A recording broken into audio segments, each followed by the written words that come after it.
Hello, hello, ladies and gentlemen. As you might imagine, it is Tuesday, August 9th, 2011, and not only is this Day 9 Daily number 338, where we learn to be a better gamer, and not only is it the day of the LiquidRet special continuation, but also it is 2 days before my brother's birthday. Don't tell anyone. Good old Nickeloid, he's turning old. I think he's going to be 40,000 years old or something like that. So I'm going to go ahead and hop on TeamLiquid.net really fast, and because I didn't turn my stream on over there, I'm so dumb. Here we go.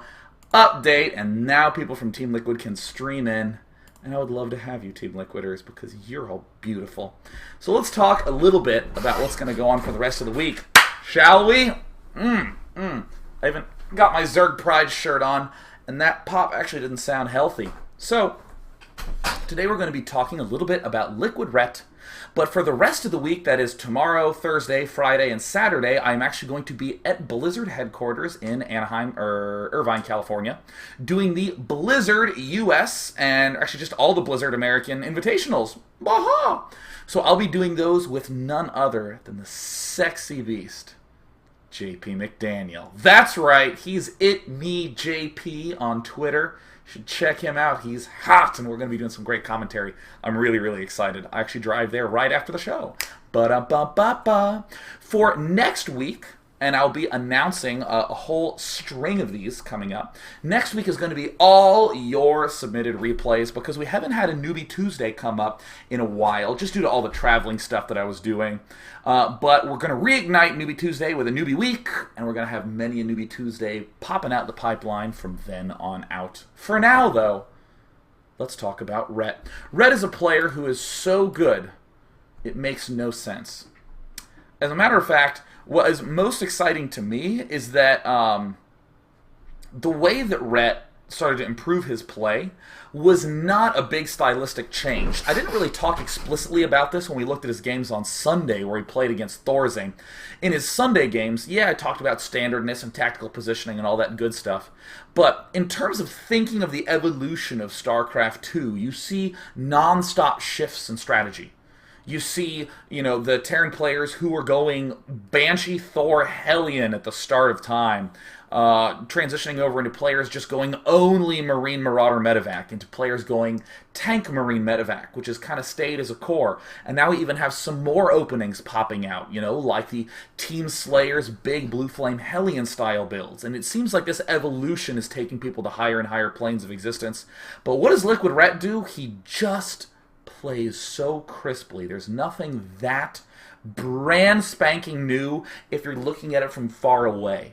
There's no interesting sets of units, no weird timing attacks. It's all this brilliant tactical positioning. And if you really zoom in, you start to see this brilliance of subtlety that quite frankly turns me on. Oh, yes, that is right. So let's go ahead and embrace our eroticism of LiquidRet versus dNaniwa. This is from the grand final of the EU Invitational.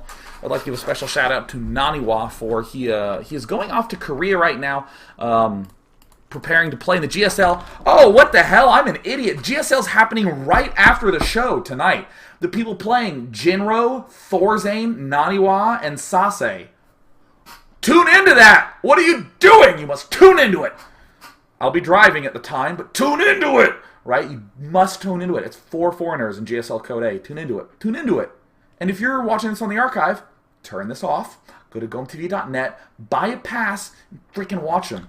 Or just go to Team Liquid and have the results spoiled for you. So anyways, as we are now back in the game, extra special shout out to dNaniwa, who is pursuing that dream of heading to Korea to be a big baller out there, to try to match up and live up to his baller 2 that has, of course, exploded all over the scene in the western parts of the globe. So we're going to be looking at both their games from the finals. This is their first game on Shakuras Plateau. Now, I'm going to just point out something that I honestly think is a little bit interesting. Now, this is something that I rarely ever do. I'm actually going to pull the screen off. And what I'm actually going to do is disable this overlay for a moment. Look at that time length. 12 minutes and 44 seconds on Shakuras Plateau. And I'm going to put that overlay back because, quite frankly, I love my branding. But on the map Shakuras Plateau, the general themes that people feel in their heart of hearts is that, wow, it's very, very much so an early expand macro-oriented map. It's very much so Protosses walling themselves in, doing big 2-base timing pushes to secure thirds, blah, blah, blah, blah, blah. 12 minutes and 44 seconds feels right around the time when someone's starting to get a third base but doesn't quite get the chance to. So this is going to be a very interesting example because not only is around the 12-minute mark... No, I'm actually not going to answer your phone. I'm not actually going to answer that call. I don't even recognize that number. Not only is the 12 and 13-minute mark one of those periods of time where one might think to himself, that phone completely threw off my train of thought. I need to go Amish, I need the daily to literally be absolutely no technology here. I need these to be like candle lit. I need to be playing on a PC made out of sheepskin or something like that. Because, man, when that phone went off, I forgot who I was. I was like, what is this game we're looking at? Felt like I looked in a little flash from the movie Men in Black. But anyways, what was I talking about? Let us divine. Here we go. Here we go. Around the 12 to 13-minute mark is the time where a strategy didn't quite get off the ground for one of the players. If you have something around the 20-25-minute mark, that's generally where you'll see a strategy where both players kind of got where they wanted to be and some maneuvering went on all over the place, but maybe one player won in the end. But really, I want you to hone in on these 12-minute long games in your own studies because that's a demonstration of someone's build working out great and another person's build either not working out well or just someone having such an overpowering advantage. For instance, Idra versus Boxer, where Boxer did his Blue Flame Hellion Marine opening, pushed, didn't quite win, but then did a follow-up push that won. That's going to be about that length of play that I really think is quite juicy. So what we're seeing right now get thrown down by LiquidRet is a spawning pool on 14, and many Zergs say that you cannot ever early expand against a Protoss just due to the strength of cannon rushes. As a matter of fact, I've even seen a Protoss build a gateway, see an early expand, and then throw down a forge, chrono boost zealots, and then zealot cannon rush, and it still works. The cannon rush is actually potent in so many forms. So we see dNaniwa now just trying to do a little spotting here. We're going to speed the game up just a smidge, not too much though. Forge planting by dNaniwa. Now, just to note, if you build a forge, you don't have to go forge pylon. You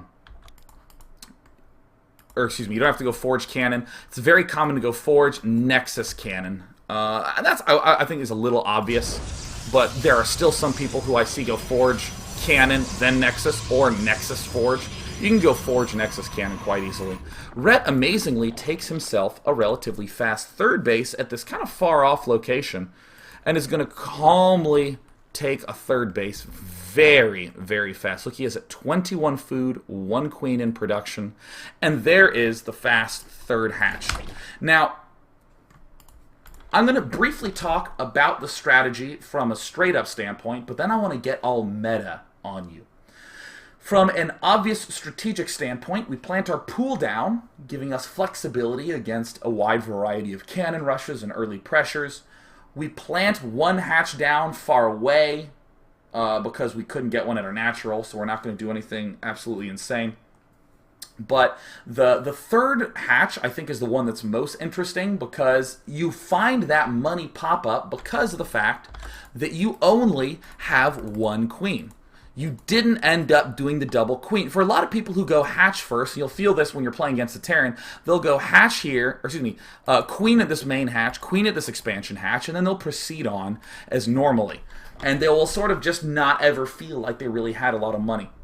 So the talking specifically about this build is this idea of, oh, isn't it amazing? By not having the second queen out, we found money to build an early third hatchet. Now, I want to get meta for a moment because it's very easy to not think about the strengths and weaknesses of your own build and to convince yourself that you're weak when you look in too small of a box. Now that sounded all abstract, so let's get out of abstract land. Here is the flaw in logical reasoning I hear all the time that makes me want to vomit. So people will early expand, then build their pool and say, yes, I have a ton of larvae to work with now. But when they have to build their pool first, say they got blocked by a pylon, they go, oh, it's not going to work out because I'm going to get my second queen up later, and of course my hatch will be thrown down much later. I can't get my injects up. I'm going to be behind on larva. I have a better economy if I go for this early hatch versus a 14 pool. But notice that you're only looking in a tiny box. You're only looking up to the point where you have 2 queens beginning to inject larvae. If you step away and look at the broad scope of the game, this 14 pool allows you to take this third hatchery at quite an early time while still fending off this cannon pressure. This is a very common occurrence that you will see for players who do some sort of big hit to their economy in one sense, or big hit to their build in one sense, that later on they pick up some little advantage that they may not have considered before. So I wanted to just make that as explicit as I could, because this is an opening that's becoming increasingly popular, and people will see that and go, oh, this is cool, yeah, maybe I'll just steal this.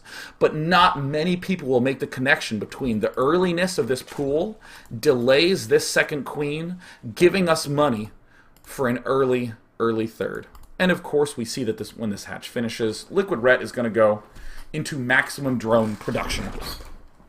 And in a similar sort of theoretic meta sense, the pressure that Ret is applying is not through aggression. It's through how scary he is while in this passive state. He is going to be droning like crazy. He's already gotten a third base up. He's starting to produce a huge economy. We see dNaniwa just now getting his cybernetics core up, a very typical time to get a cybernetics core up, but still feeling that pressure. Never be afraid of not attacking. Never be afraid of embracing this passive style, because what you can oftentimes find out is that if you can work out all the kinks, as we see Ret is doing very frequently lately, if you can work all those kinks out, you will just be an absolutely terrifying individual. Very, very scary. I am MVP of the Terran player I always point to as inspiration of this fact.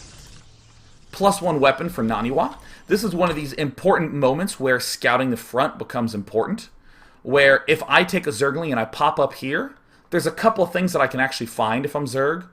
One is a sentry out or a stalker. Sentries would generally indicate a little bit more defensive, a little bit more gateway-focused play. Stalker would generally indicate more Stargate-ish focused play. But there's important things like Chrono Boost on the Cybernetics core. If you send a Zergling up there and it dies and you see a Chrono Boost, and you can spot him Chrono Boosting it a couple more times, well, hell, that's a huge amount of information.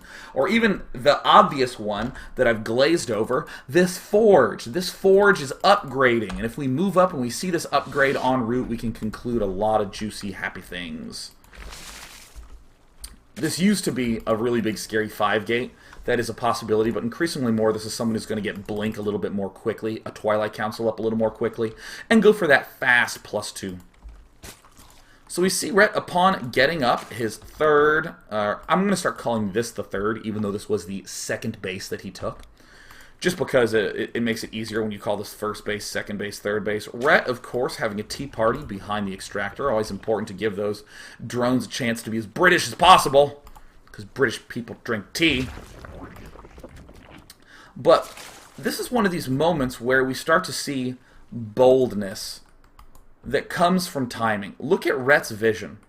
He has some Zerglings and some Overlords spotting over here, but look in the center of the map.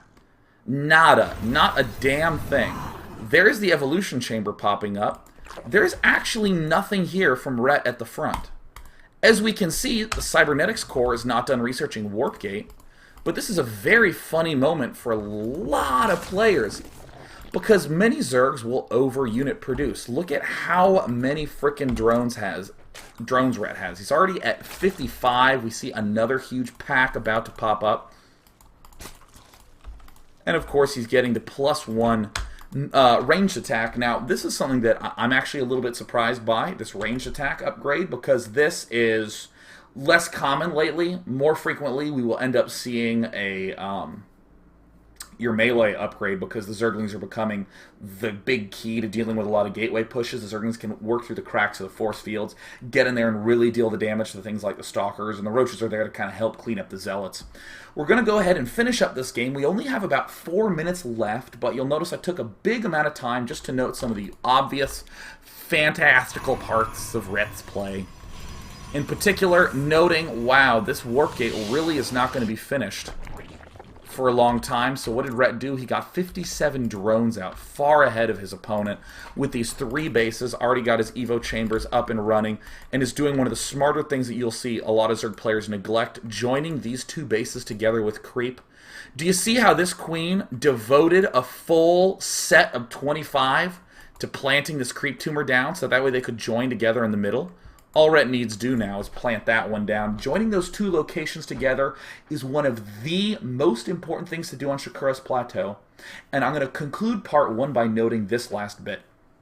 Notice how if we stepped and zoomed far away and just glanced over at Ret's strategy, we might say something like, oh yeah, he's doing a usual early 3-base thing. Pretty typical stuff on Shakura's Plateau against an early expander. But it's when we zoom in and we pick up on those little subtleties, like, wow, having the creep spread from both bases advance towards each other. Wow, this 14 pool allows us to get money for this 3rd hatch. That's when we can really start to appreciate those openings and sort of apply those to other races and other matchups. So this is going to end part 1. We're going to go on to part number 2 right after this. So whatever you do, don't go away. You all look very pretty. I promise I would never lie to you. See you in just a moment.